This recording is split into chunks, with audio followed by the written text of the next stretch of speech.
I hope the audio quality is better here. I'm not quite sure why so many of my videos are getting like that weird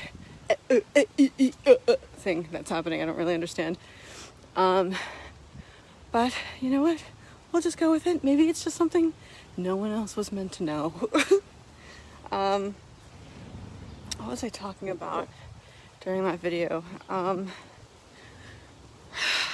don't know. But something I'm outside. Well, number one, I'm outside. It's beautiful. It's getting a little bit warmer. Earlier it was very cool, and now the air is still cool, but the sun is warming it up a bit. And since I run hot, that makes me very happy. Let's see, I'm sweating a little bit, but that's only because I've been out. Anyway, it doesn't really matter. None of that matters. I've been listening to The Untethered Soul, per usual, and yeah, just trying to. So yesterday, you know what? We'll skip what I was talking about this morning because I don't really remember right now. But yesterday, I was pretty upset. But you know, in a less panicked kind of way. I was feeling like the whole thing's really unfair. And oh, I remember what I was saying this morning. Let's talk about that before I forget. One of the things that my relationship that just ended, one of the many wonderful things about it, weirdly, was this thing. It's beautiful, isn't it? I love church bells. I used to live in Italy, and every hour there would be a church. There's always a church on every corner of the street, so you'd always hear church bells. And one of the many things that I loved about this relationship, in a weird way, was that we never knew how much time we would have left together. We started the relationship off as friends, and we weren't supposed to get involved, but it just progressed, you know what I mean? Like, we spent a lot of time together.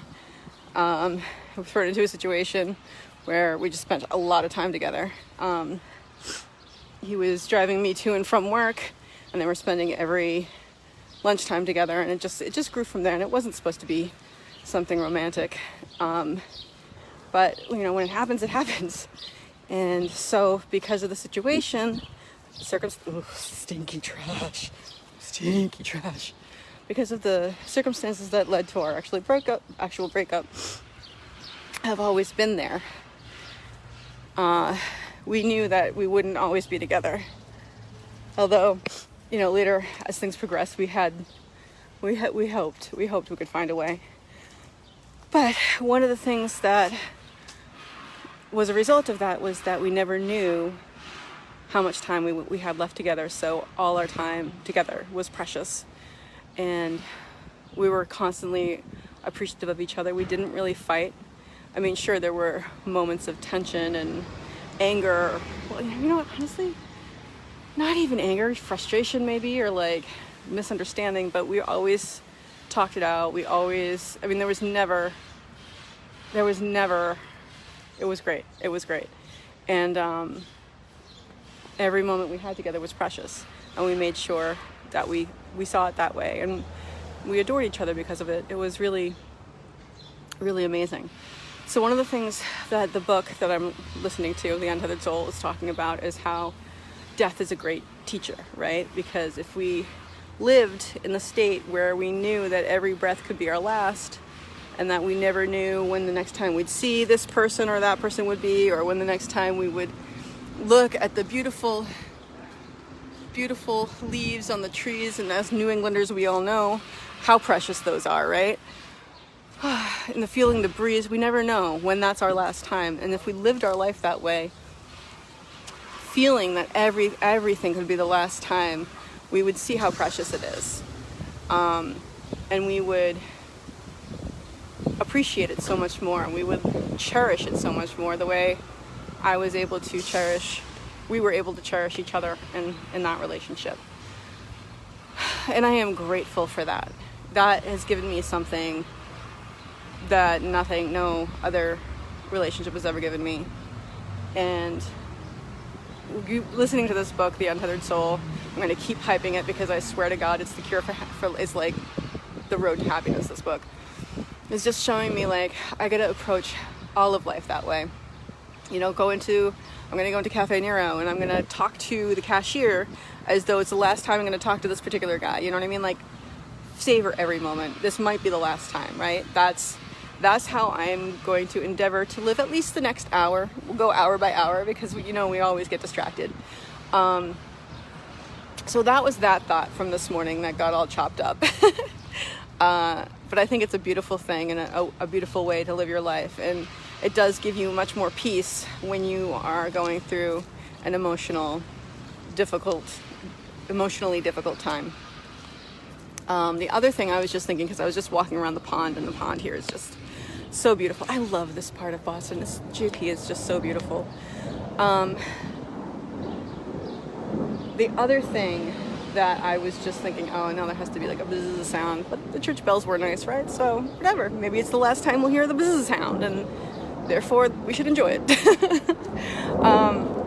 But another thing was, yesterday I was feeling pretty sad, and I was able to connect to, there's just a deep place. When you lose a relationship like that, there's a deep place inside of you that is hurting. You know what I mean? It's I don't even know what the word is, right? I mean, how can you describe something that's just your soul aching, or like just this pain? You know what I mean? This feeling, this burning pit, and the feeling in like the bottom of your stomach or inside your stomach, whatever it is, however it feels to you.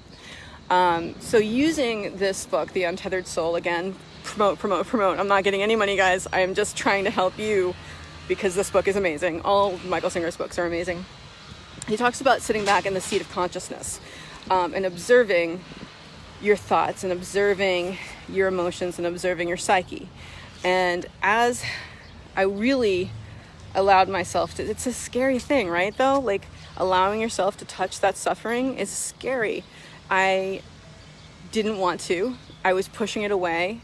I felt like, honestly, like, again, we all know that logically it's not going to kill us, but something in our bodies, or something in my body, let's just say, and anybody else who has had difficulty reacting to emotionally challenging moments in a healthy way, you feel like you will die. You don't even consciously recognize that that's how you're feeling, but you do feel like, okay, my life without him stops. Like, how I don't see it after that. Like, not that I'm gonna, just like, you can't, it's like this brick wall.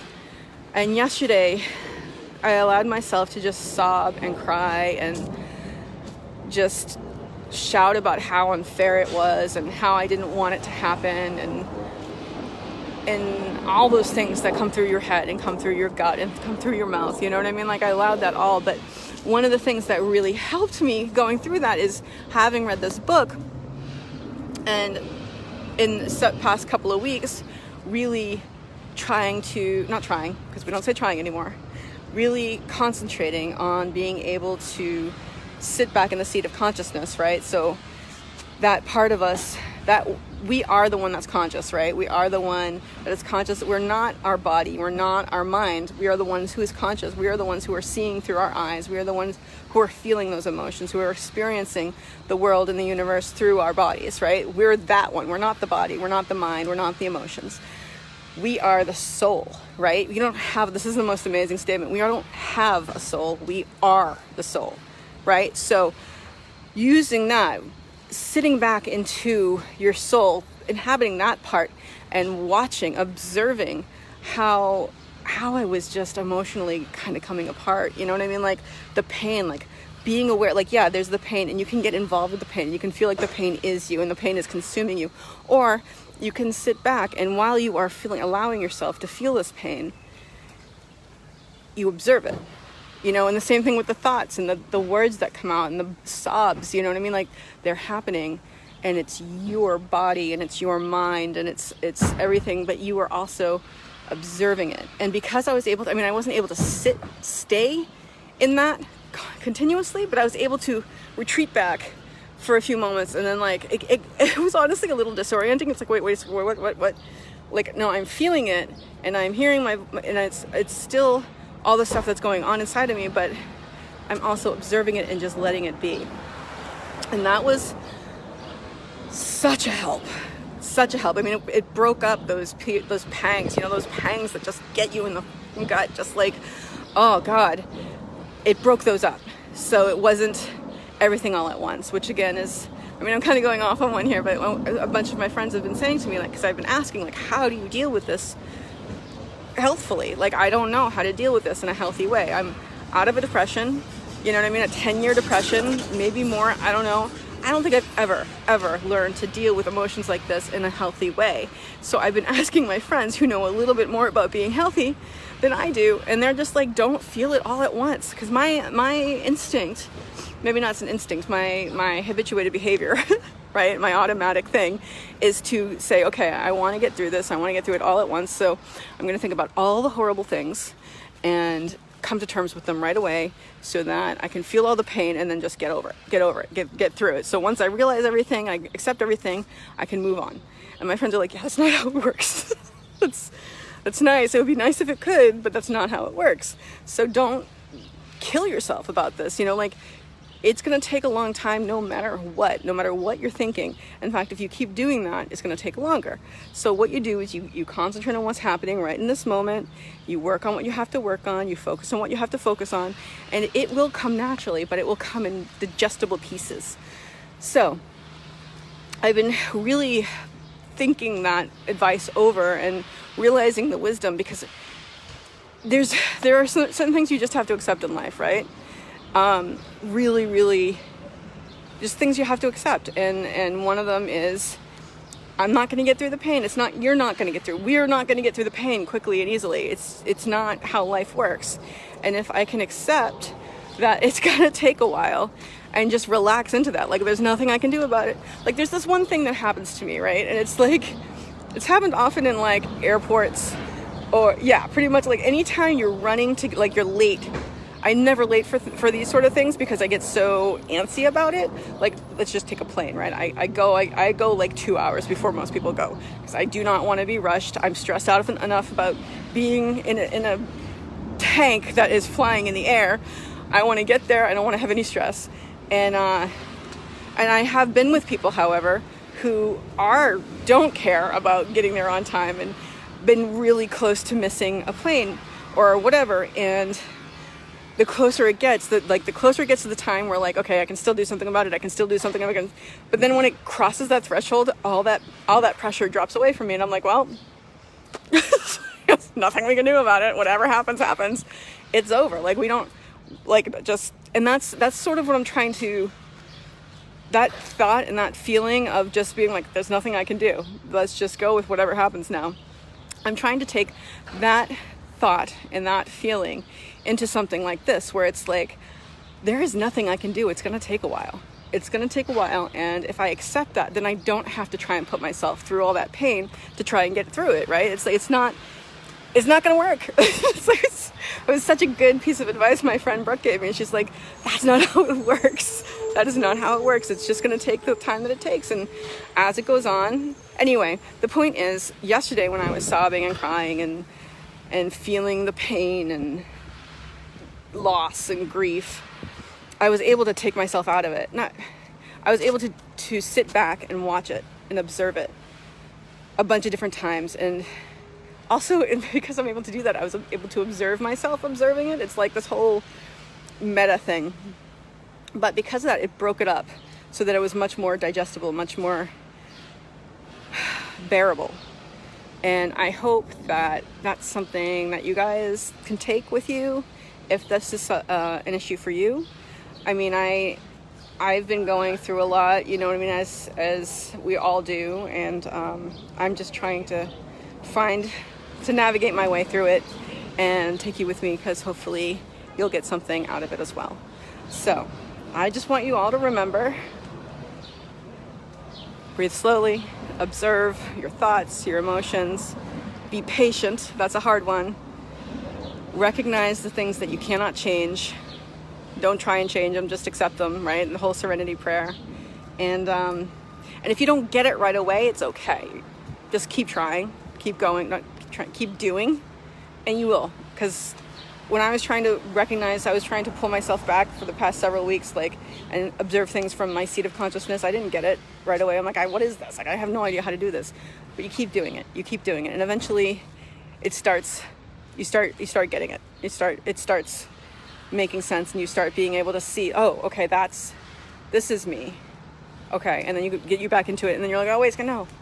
And then you get back to it. Like, it's like, the more you try, the more you practice, the better you get. So that's what I have to share with you at this moment. I hope it's useful. And I want you guys to always remember that you can always choose to have a grateful day.